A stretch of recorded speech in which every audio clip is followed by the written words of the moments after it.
Hola, ¿cómo le va? Bienvenidos a No Somos Nada, usted ya lo sabe, podcast de temas internacionales de Canal 13. Como siempre digo al principio del programa, las opiniones vertidas en este espacio corresponden únicamente a quienes las emiten, no representan necesariamente el pensamiento editorial de Canal 13. Y por si usted se pregunta por qué somos nada, porque Paz Zárate y Carlos Zárate no somos nada, ni siquiera parientes, y por lo tanto siempre nos da este momento de comenzar. Si usted nos está viendo en podcast, pues nos escucha y nos puede ver, y suscríbase por favor a nuestro espacio, y si usted está en YouTube, la campanita para que podamos seguir trabajando junto a ustedes. Nos fue difícil ubicarla, llevamos 2 semanas tratando de ubicarla y hoy la pillamos en una ciudad que ella conoce muy bien y que le gusta mucho y que hoy por hoy puede ser considerado uno de los epicentros de varias noticias conexas. Me refiero a mi compañera Paz Zárate, que después de 15, 20 días nos concede el privilegio de aparecer nuevamente por acá. ¿Cómo estás, Paz? Buen día. Hola, querido Carlos. Bueno, son 2 episodios que me perdí y sí, hoy estoy en Londres, esta ciudad que conozco muy bien porque yo viví en este país 14 años, así que, pero los extraño, sí, de todas formas, y hay que decir que aunque tú y yo no somos nada, formalmente, ciertamente no somos parientes, a esta altura somos un poco amigos, ¿no? Con nuestras conversaciones sobre temas internacionales. Así es, y la primera conversación de hoy es evidente. El señor Zelensky fue a Europa. Hay una sensación en Europa de que las líneas de colores, que a mí no me gustan nunca, y las líneas de advertencia, que me gustan menos en el sentido general de la palabra, están comenzando a correrse y se están corriendo rápido. ¿Por qué es vital que Paz esté en el Reino Unido?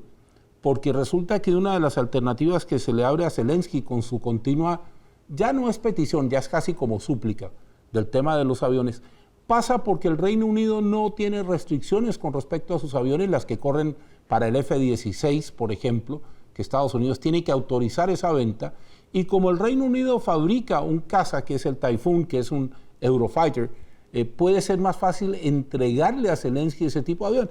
De hecho, Rishi Sunak, en una visita que la comentamos acá profusamente, seguramente Paz vio mucho de ese material en Europa, le instruyó al secretario de Defensa del Reino Unido que empezara a ver qué aviones se le podían pasar a Ucrania. Yo quiero comenzar, no somos nada, aunque somos amigos de los temas, con Paz Zárate desde Londres para que nos cuente ella, y después desde Santiago hacemos algunos alcances. Paz, tienes la palabra. A ver, bueno, por supuesto, este tema ha sido el tema de la semana en toda Europa, no solamente en el Reino Unido. Yo creo que, por supuesto, muy justificadamente, un tema importante porque se cumple ya casi un año del inicio de la guerra en Ucrania.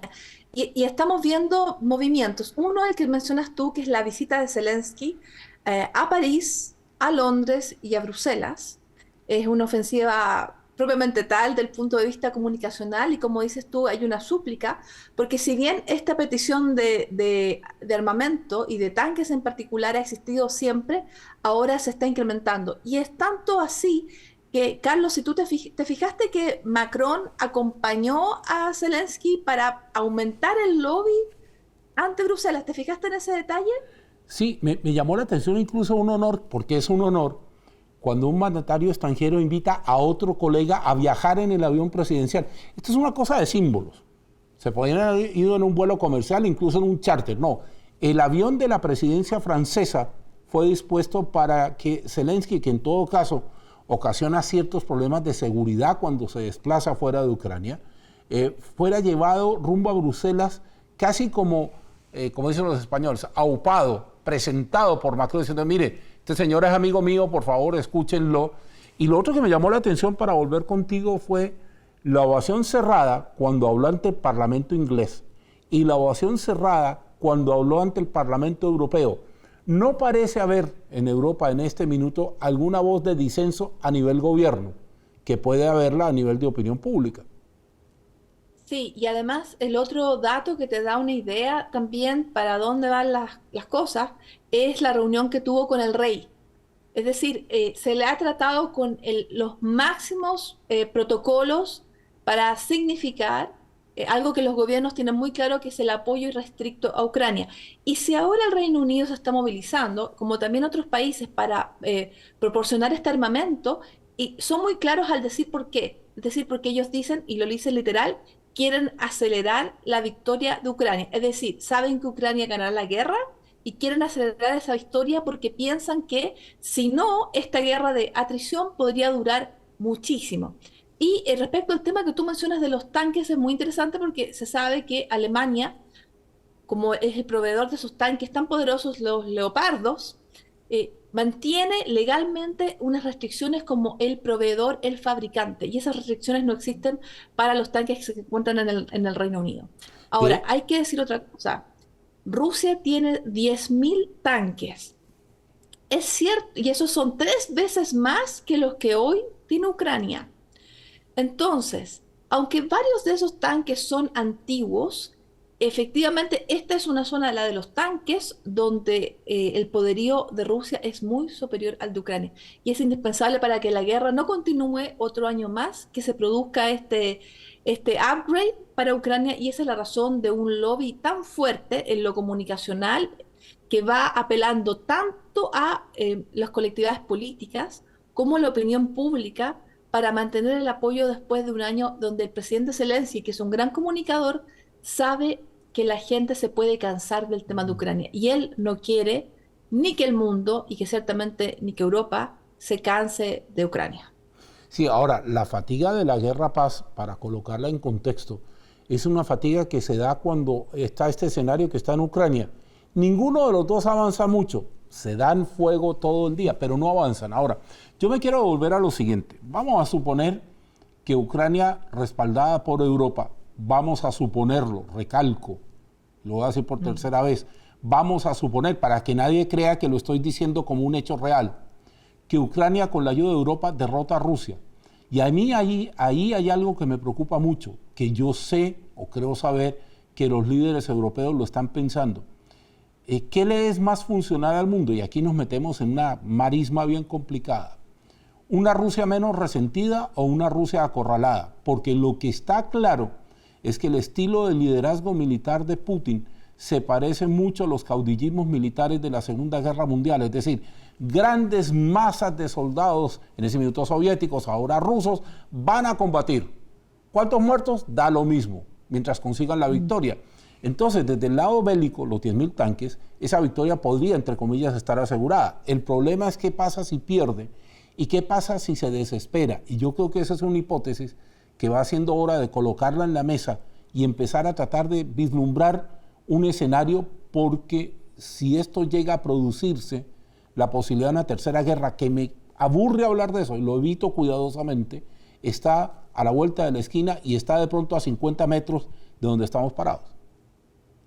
Ese fantasma que tú mencionas es muy real. De hecho, yo ayer vi un debate en la televisión francesa que es como No somos nada, pero con más expertos, y duró 2 horas, y era justamente acerca del compromiso de Macron de ayudar a Zelensky y hasta qué punto debería llevarlo a cabo y cuáles son los costos. Y el tema es que se decía, ¿cómo es posible que nosotros nos cuadremos sin estar en contra de la decisión, pero simplemente para analizar cómo es posible que Francia y Rusia, que siempre han tenido una cercanía histórica y cultural además, estos se hayan separado en el tiempo reciente a un punto tan enorme como el de ahora? Y si se han separado porque lo correcto es para la Unión Europea respaldar a Ucrania, entonces cómo se va a mantener adelante esa relación con Rusia, asumiendo que Rusia perderá la guerra y que hay que decirlo desde ya, Rusia perderá la guerra y cómo no humillarla? Y si esto es así en Francia, donde estos temas históricos se discuten en televisión, en la televisión abierta, como te digo, 2 horas en horario prime, me imagino que en Alemania debe ser aún más, porque el fantasma de la guerra es aún más fuerte. Así que la verdad es que esta es un buen momento para tratar de pasar un tiempo explicándole a la ciudadanía que la ciudadanía no ha olvidado la guerra, cuáles son las implicancias, y no solo monetarias, de seguir adelante con este respaldo tan intenso, y que eso también es transparencia y eso también es accountability para la gente. Es decir, buenas explicaciones y buenos análisis, tanto de expertos como de políticos, acerca de esta decisión de Estado de respaldar a Ucrania y los costos que eso significa y cómo se ve la geopolítica europea para el futuro. Ahora, a mí me complace, Paz, para volver contigo desde Santiago, que la televisión francesa copie en este humilde formato de programa, me parece buenísimo. Broma aparte, a mí me parece que el tema humillación es un tema que el mundo sabe cómo terminó. Como yo tengo muy buena memoria, me precio de eso, la Primera Guerra Mundial y el Pacto de Versalles, el Tratado de Versalles, humilló a Alemania, de tal manera que Alemania en menos de 20 años se rearmó hasta los dientes y provocó la Segunda Guerra Mundial. Al cabo de la Segunda Guerra Mundial, los humillados fueron varios. Y de hecho, los grupos nacionalistas de corte ultranacionalista tienen su origen en aquello. Ahora, el problema es que el llamar a la responsabilidad, es decir, pasarle la cuenta de cobro a un líder, léase Macron, Biden, Scholz, entre los que recuerdo, Pedro Sánchez en España, es algo de Occidente, porque al otro lado nadie le pasa una cuenta de cobro a Putin. Nadie le puede pasar una cuenta de cobro a un presidente de un país que contrata a un grupo de mercenarios. Y lo más llamativo de esto es que a la élite rusa, más bien me corrijo, le caen sanciones todos los días.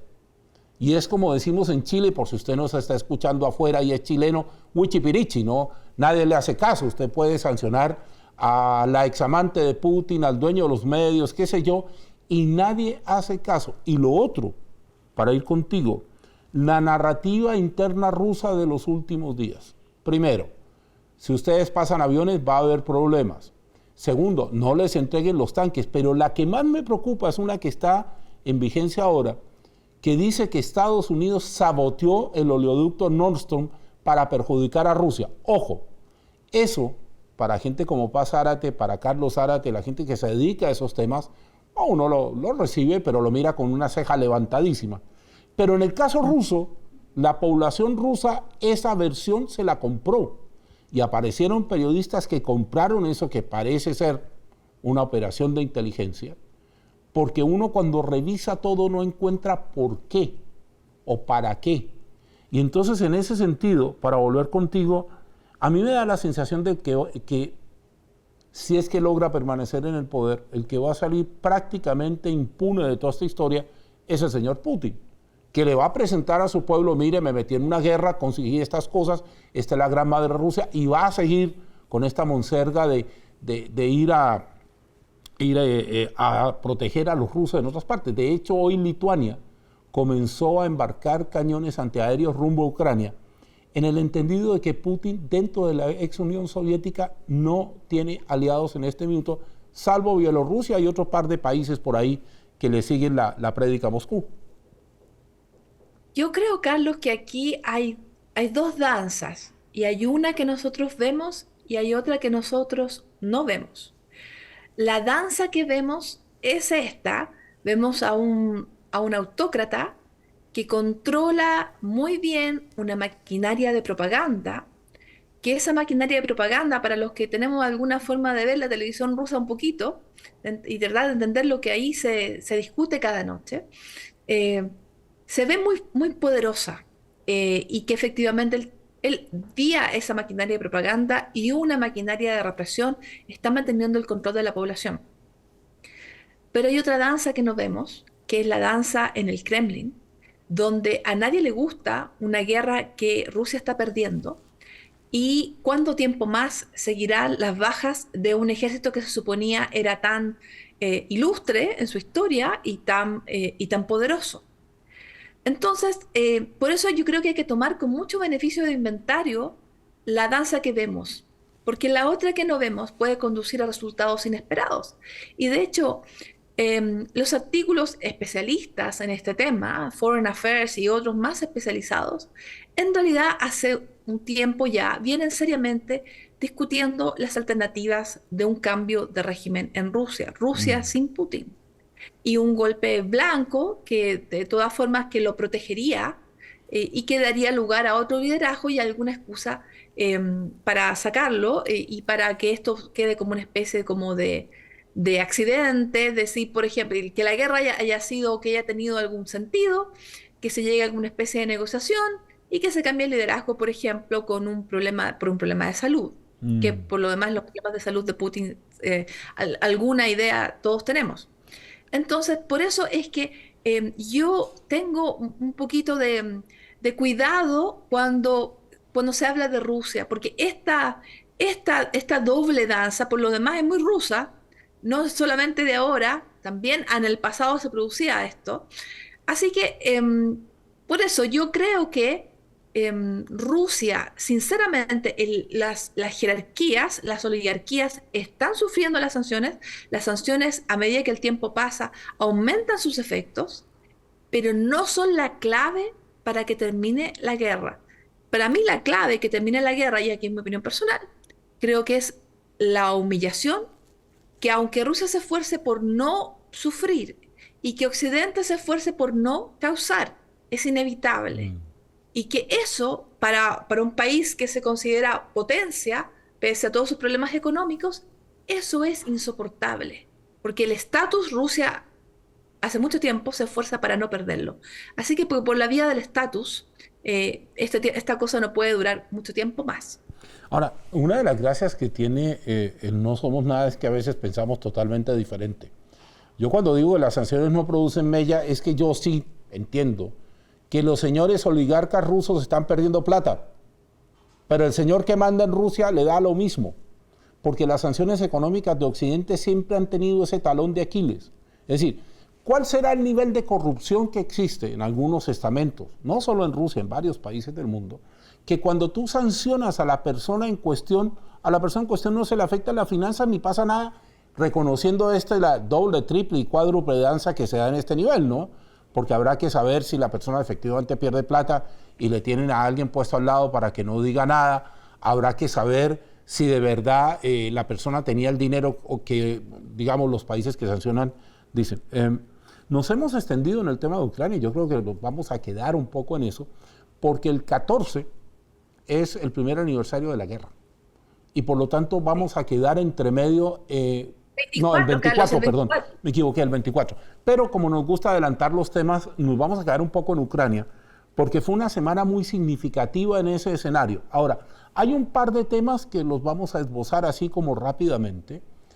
Yo quisiera que Paz hicieras alguna consideración final de Ucrania, si cabe, y si no, desde Santiago te cuento el segundo tema que también tiene que ver con otra potencia. Yo creo que la consideración final es que nos fijemos cómo la parte de cómo va a terminar el invierno. En el invierno no han habido grandes avances de las partes que tienen un frente de batalla. Y eso lo sabíamos porque en realidad era difícil avanzar. Y entonces la verdad es que Ucrania intenta retener las áreas donde han tenido el control y que incluye algunas áreas, algunas zonas del Donbass, y a su vez Rusia también intenta mantener lo que tiene. No hay mucho más. Ahora, cuando el invierno termine y mejore el tiempo, entonces va a ser clave quién da el primer golpe. Y por esto hay mucha prisa en que lleguen esos tanques y también cierto armamento de largo alcance, ciertas bombas de largo alcance, para que ese primer golpe, que también va a ser un golpe emocional, no solamente en lo material, lo dé Ucrania. Así que creo que hay que estar muy atentos. Quizá no para el primer aniversario de la guerra, que tendrá alguna cosa simbólica, sino para abril. Y ahí es cuando debería haber algún movimiento más fuerte de alguno de los lados, y esperemos que, bueno, que todo vaya llevándose al final, y que en alguna parte se pueda reactivar una solución pacífica de controversias, algo que se pueda reactivar alguna negociación. Quizá quizá el avance que haga Ucrania pueda forzar a Rusia a un cese al fuego, aunque sea temporal, y eso sería una buena noticia. A mí me llama la atención y siempre me ha llamado la atención con Paz lo optimista que es. O sea, una solución pacífica de esto ya no ocurrió. No digo que no ocurra, pero ocurrirá bajo la forma de pacto. Pero bueno, dejémoslo así para no alargarnos más. Nunca se puede descartar, Carlos, nunca se puede descartar. ¿Perdona? Nunca se puede descartar. Sí, no se Nunca puede se descartar, debe descartar del todo. sería como en idioma inglés, que usted maneja el inglés mejor que yo, unlikely. Es decir, algo que podría pasar, pero difícil que pase. Bueno, pero mire, quiero aprovechar lo poquito que nos queda poquito, para hablar de un liderazgo en entredicho. Luchó muchísimo por establecerse en la cúspide del Partido Comunista Chino, y varias situaciones sucesivas tienen a Xi Jinping dando explicaciones de cosas que no le gustan, y además, por cierto, con un nivel de agresividad con respecto a errores cometidos por la propia China, que uno empieza a pensar. El tema de los globos, el tema del COVID y el tema de las maniobras conjuntas de China con la Armada rusa y la Armada sudafricana son temas que vamos a tener que seguir la próxima semana porque se nos está acabando el tiempo. Pero Xi, que había llegado a la cúspide de China, se está dando cuenta que eso no era tan fácil como él pensaba, y lo de los globos no es tan fácil como pensamos. Si es que hubo una sucesión de globos desde la administración Trump hacia adelante, globos meteorológicos que perdieron el rumbo, porque eso pasa con esos globos, fíjate qué curioso, yo no he escuchado a ningún otro país que proteste cuando le derriban un globo meteorológico. Normalmente eso pasa y uno notifica al otro gobierno, mira, hay un globo suyo, sí, es mío, sabe que lo tengo que destruir por un tema de tráfico aéreo. Ahora resulta que el FBI recibió los restos del globo chino y vamos a saber si era cierto aquello de que esos globos podían captar información importante. Ahora, yo no me quiero meter en la ola sensacionalista de esto, de que los chinos saben dónde están las bases, porque para ser bien franco, el espionaje que vemos en James Bond y esas películas de ese corte es nada comparado con lo que se hace en realidad. Y es obvio que las potencias se espían entre sí. Pero me da la sensación que Xi, en esta pelea Putin, Zelensky, Europa, se quedó un poquito atrás y está tratando de recuperar un terreno que para China es muy pantanoso, porque si bien China es la locomotora de la economía del mundo, yo no quisiera ver a las Fuerzas Armadas chinas metidas en un conflicto, porque ahí sí que estamos hablando de algo mayor, y el acercamiento de Beijing y Moscú es algo que uno tiene que ir mirando, tiene que ir anotando, tiene que ir considerando, porque no es gratuito. Sí, qué buen tema, Carlos. La verdad es que esto da para varios capítulos de No Somos Nada. No es solo que las potencias espían, que es un hecho, sino que los países que no son potencias también espían. Y eso es una realidad de las relaciones internacionales. Entonces, dices tú que hay que tener, sí, yo comparto contigo la cautela que hay que tener en el tema del globo, y cómo hay que leer con cuidado los hechos, porque la verdad es que uno escucha ciertas cosas por ejemplo, del lado estadounidense y otras cosas del punto de vista chino, pero para la relevancia que se le ha dado, que ambas partes le han dado, indica que este no era un mero globo, para nada. Entonces, y además tú y yo sabemos, y bueno, obviamente los que nos escuchan probablemente también, están muy atentos con el grado en el cual China lidera todo lo que es tecnología. Y que, bueno, que en el fondo hay muchas cosas que Occidente va demasiado atrás. Así que en ese sentido, el incidente del globo, llamémoslo así, es indicador de lo que se viene en el futuro. En el fondo, no estamos claros si ese globo, y quizás nos va a tomar un tiempo, tener exactamente claro, exactamente con precisión, qué era la función que cumplía y para quién.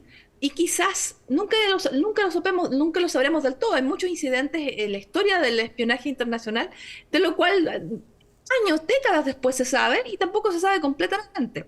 Entonces, sí, en el actual escenario que tú recuerdas bien, no querríamos ver a China involucrada de una manera más directa en la tensión que ya existe entre las superpotencias, siendo China auténticamente una potencia militar como no lo es Rusia. Entonces, creo que el incidente del globo nos va a dar más material a medida que con el tiempo sabemos más. Ahora solo podemos decir cautela, porque la verdad es que las cosas ciertamente yo creo que no son lo que parecen y tenemos que esperar un poquito más de tiempo para tener la película más clara. Bien, hoy nos hemos extendido un poco y hemos abordado el tema Ucrania y hemos abordado parcialmente el tema chino. Yo quiero usar el momento que tengo yo de cierre con un mensaje dirigido a usted que nos está viendo. Paz Zárate y Carlos Zárate son personas que trabajan en temas internacionales. No somos los dueños de la verdad, no nos sabemos todo. No podemos darle gusto a todo el mundo y tener los mismos enfoques que todo el mundo tiene porque, voy a decirlo en buen chileno, nos tienen acá para contar lo que nosotros pensamos con respecto a. Por lo tanto, hay una cierta manera de ver el mundo que puede que a usted no le guste, y me parece que eso es correcto, pero sí le pido que nos dé la oportunidad de decir lo que pensamos, porque si no esto se vuelve un darle gusto a todo el mundo y yo creo que eso no es correcto. Rara vez yo utilizo mi espacio para marcar estos temas, pero este es un espacio que tiene una gracia. Ustedes y nosotros hablamos como personas educadas. No lo perdamos, no nos perdamos el norte, porque me precio mucho en mi carrera y Paz en la suya, Paz una jurista reconocida internacionalmente, de haber creado espacios donde la conversación y el respeto por el otro son parte inherente a lo que hacemos. Yo quiero pedir, antes de ir a Paz para que Paz haga su consideración desde Londres, quiero pedirles encarecidamente que lo mantengamos. Somos un ejemplo de cómo se puede conversar entre dos personas que piensan diferente y somos un ejemplo de cómo se puede leer sus comentarios diariamente si es que no caemos en la tentación de cancelar al otro o atacarlo porque no dice lo que yo quiero escuchar. Evidentemente yo sé que es un tema que nos toca a todos los que estamos expuestos en medios, pero también sé que es un tema en el que usted puede perfectamente participar y se lo vamos a agradecer. Desde la capital británica, la capital del Reino Unido, doña Paz Zárate. Mi querido Carlos, bueno, yo suscribo lo que tú dices. A través de los años también me ha tocado experimentar el no respeto, llamémoslo así, en redes sociales.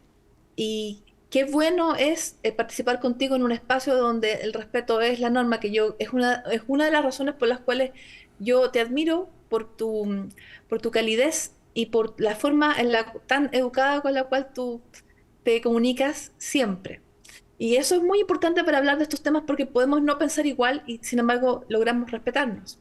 Así que comparto eso contigo y en mis 30 segundos que me quedan, solamente quiero expresar lo triste que ha sido ver que cada vez más hay más víctimas fatales del terremoto en Turquía y Siria. 20.000 muertos confirmados se anunciaron hoy y la presidencia de Turquía, el gobierno de Turquía ha reconocido que se han cometido errores y que debido a esos errores las víctimas fatales serán muchas más. Así que siendo nosotros chilenos y siendo esto un podcast chileno que conoce lo que es la tragedia sísmica, solamente expresar solidaridad ante una cosa tan horrible. Y además en una zona que ya, en Siria, que ya había sido golpeada por la guerra, porque esto no es solo Turquía, es doblemente triste. Bien, a nombre de Paz Zárate, a nombre de Pablo Bustos, nuestro editor, de Matías Sáez, que se ha encargado de hacer el juego de cámaras para que podamos estar, de todo nuestro equipo, de las personas que están acá, que trabajan en las cámaras, que nos colocan el sonido. Primero, antes de despedirnos, le queremos mandar un abrazo a todos nuestros compatriotas que están sufriendo los embates de los incendios. Si usted quiere donar, por favor, hágalo. Hay sitios donde se puede donar. Hágalo con la dignidad que corresponde a esa donación. Y nosotros nos vamos a estar viendo próximamente en otro No Somos Nada, destacando, sí, que al final del día los seres humanos somos eso. Y que la humanidad se muestra cuando el mundo la necesita y cuando la persona que tengo al lado, cualquiera de los dos, necesita que yo le demuestre mi calidad. Muchas gracias, que esté muy bien, nos estamos viendo.